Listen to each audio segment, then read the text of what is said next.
Magandang gabi po sa lahat. Tayo nagbabalik dito sa ating munting channel para mag-discuss ng another coins.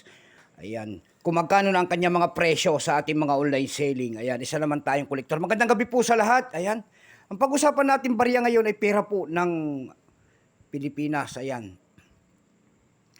50 centavos po, year 1964. Babae po na may hawak na hammer. Ayan. Sa kanang sa kanang kamay. And then vulkan po sa kaliwa naman. Ayan.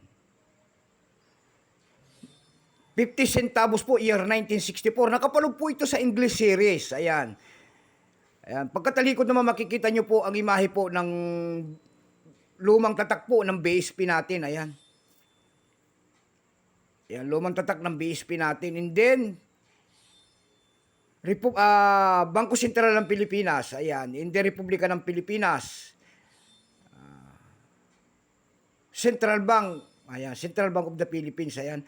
Makita nyo po ang leon, ang agila, at saka tatlong bituin. Yung leon po ay simbolo po ng Espanya. Yung agila po ay simbolo po ng Amerika. Diyan yung tatlong bituin na sakisag sa atin, Luzon, Visayas, Mindanao. Ayan po. Tignan natin ang kanyang presyo kung magkano ng kanyang halaga. Pero bago yan, ayan, magpapasalamat lamang tayo sa lahat ng tagapagsubaybay dito sa ating munting channel. Lalo-lalo na po yung mga subscriber ko po. Thank you so much sa inyong lahat at magandang gabi po sa lahat ng tagapagsuporta. Ayan. Thank you so much sa inyong lahat. Ayan. Malaking nauutang na loob natin dyan sa pagsuporta nyo po dito sa ating munting channel. Ayan. Thank you so much and God bless. Ayan. Ayan po ang ating pag-uusapang barya. 50 centavos po. Ayan. Yun naman po hindi pa po nakapag-subscribe dito sa ating munting channel. Anyayahan ko lang sana kayo. At gusto nyo ang ganito mga topic po about coins. Siniselling natin ang kanilang mga presyo. Ayan, kung magkano lang kanilang mga halaga sa ating pamantayang platform. Ayan. Baka pwedeng makisuyo sa inyo at maglalambing lang. Pakipindot naman sana ang ating subscribe button, like and share. Para ma-update ko naman kayo sa mga gagawin ko pang mga bagong video po. Ayan. Tignan natin ang kanyang presyo sa ating mga online selling. Pero bago yan, kilalanin mo muna natin siya. Issue po nito ay Philippines po. Period Republic 1946 up to date po. Type nito yung standard circulation coin shares. 1958 hanggang 1964. Value nito 50 centavos po. Currency piso 1857 hanggang 1967. Composition yan ay nickel brass. May bigat lamang 10 grams. May habang 30.3 mm. Hugis po bilog. Orientation ay coin alignment. Number N-11099. Reference number KM-190. Ayan.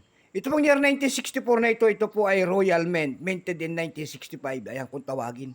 Ito po ay 78%. Ayan. 78% po. Kung ilang piraso naman ang ginawa ng Bangko Sentral sa barya na hawak natin, ito po ay 25 million lamang. May price na rin po yan doon sa ating lumista.com kung tawagin ng ating mga kolektor. Yung kanyang fine ay 24, very fine ay 27, extra fine 56, almost circulated 61 pesos.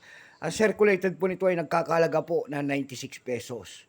Tayo'y dumako naman sa kanyang mga presyo sa ating mga online selling tulad ng eb.com.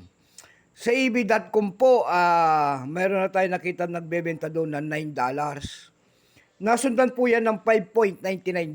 Yung pinakabababa po na nakita natin doon ay $4.13. Dako naman tayo sa Carousel PH. Dito lang sa atin po yan. Sa Pilipinas. Yung platform po na Carousel PH.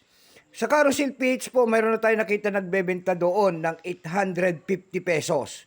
Nasundan po yan ng 350 pesos. Yung pinakamababa po na nakita natin nagbebenta doon ay 150 pesos na. Ayan lamang po ang ating may babagi. Keep safe po sa lahat and God bless.